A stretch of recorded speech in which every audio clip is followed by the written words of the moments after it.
Department और ministry में किस जोन में कितनी वैकेंसी हैं ये किस तरीके से पता चलेगा, साथ ही रैंक के हिसाब से मुझे कौन सा स्टेशन मिलेगा, ये बहुत से ऐसे स्टूडेंट्स ने क्वेरी पूछी है। क्योंकि लास्ट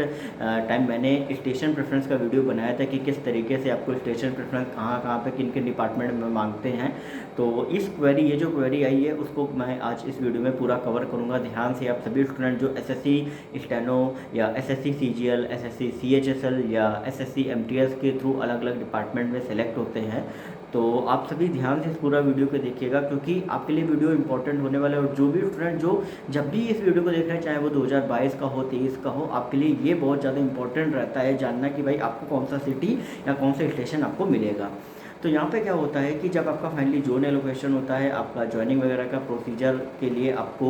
डीवी के लिए बुलाया जाता है, फिर अटेस्टेशन वगैरह आपको दिया जाता है। और उसके बाद फिर क्या रहता है कि भाई बात आती है कि भाई स्टेशन प्रेफरेंस का फॉर्म कब भराया जाता है। तो आपका जब भी आप अटेस्टेशन फॉर्म वगैरह सबमिट करोगे तो उसी टाइम पर ही आपका अलग अलग डिपार्टमेंट ऑफ मिनिस्ट्री में स्टेशन प्रेफरेंस ऑलरेडी भरवा ली जाती है। कई जगह पे फॉर्मेट होता है, कई जगह पे आपका एक ब्लैंक पेपर में पूरा एप्लीकेशन टाइप का नीचे आपको सारे स्टेशन के नेम जो है आपको सीरियल वाइज भरने होते हैं। अब उसमें मैं आपको बता चुका हूँ कि भाई जितनी भी गर्ल्स होती हैं वो जो भी पहली प्रेफरेंस डालती हैं, कई लोग तो मेन सिटी की ही डालते हैं, तो जो पहली प्रेफरेंस उनकी होती है गर्ल्स में वो सभी को गर्ल्स को मिलती है। ऐसा नहीं कि नहीं है कि उनको भी रैंक वाइज होता है, गर्ल्स को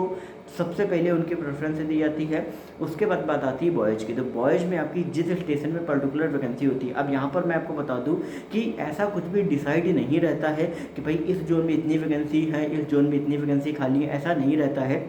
उनका क्या रहता है कि जिस भी, क्योंकि हर अलग अलग स्टेशन में आपकी स्टाफ की कमी रहती है, तो जिस भी जगह पे आपके स्टाफ की ज़्यादा रिक्वायरमेंट रहती है, जैसे मान लीजिए कि किसी स्टेशन ने लगातार 2 से 3 बार लेटर भेजा कि भाई मुझे इस पर्टिकुलर पर्सन एमटीएस की ज़रूरत है या आपकी टीए की ज़रूरत है, इंस्पेक्टर की ज़रूरत है, एलडीसी की, तो अगर वो भेजता है तभी कहीं ना कहीं आपका उस स्टेशन पर किया जा सकता है। और ऐसा नहीं कि रिक्वायरमेंट तो हर अलग अलग स्टेशंस पे रहती है, तो हर अलग अलग टाइम पे, चाहे हर अलग अलग बैच पे, चाहे वो 2020 का हो, 21 का हो, 22 का या आगे आने वाले 23 में भी आपका जो रिक्वायरमेंट आपका रहता है अलग अलग स्टेशन में, उसी हिसाब से आपकी जो पोस्टिंग है वो आप सभी की दी जाती है, उसी हिसाब से वैकेंसी आपकी क्रिएट रहती है। अब होता क्या है कि जैसे ही आपका स्टेशन प्रेफरेंस एडमिन सेक्शन में आता है, उसके बाद फिर जिस हिसाब से आपकी वैकेंसी रहती है, जिस हिसाब से आपका रिक्वायरमेंट रहती है, उसी हिसाब से आपका जो एलोकेशन रहता है वो आपको अलग अलग किया जाता है। ठीक है, तो ओवरऑल ये सारी चीज़ें आपकी रैंक के ऊपर डिपेंड करती हैं, लेकिन मैं आपको बता चुका हूँ कि सबसे पहले गर्ल्स को प्रेफरेंस दी जाती है, उसके बाद वैकेंसी खाली हुई है उस पर्टिकुलर मेन स्टेशन पे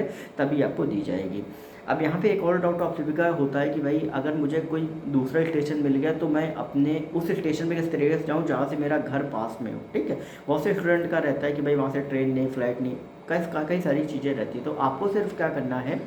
कि आपको जो भी स्टेशन मिला होता है उसके बाद हर साल हर अलग अलग डिपार्टमेंट और मिनिस्ट्री में आपका एक फॉर्म आता है एनुअल जनरल ट्रांसफ़र का, तो उसको आपको फिलअप करना है और वो आपका जनवरी से मार्च के बीच, लगभग जनवरी फरवरी तक आ जाता है और अप्रैल तक आपका जो एलोकेशन रहता है, मतलब जो ऑर्डर रहता है वो आपका हो जाता है, जिसमें आपको ये पता लग जाता है कि भाई आपका ट्रांसफ़र जो है वो आपका उस पर्टिकुलर सिटी जिसमें आप चाहते हो हुआ है या नहीं हुआ है। और कहीं ना कहीं आपका जो हर एक पोस्ट होता है उसका अलग क्राइटेरिया रहता है कि इस पोस्ट तक इतने टाइम तक, इतने साल तक आप इस पर्टिकुलर स्टेशन पे रह सकते हो। और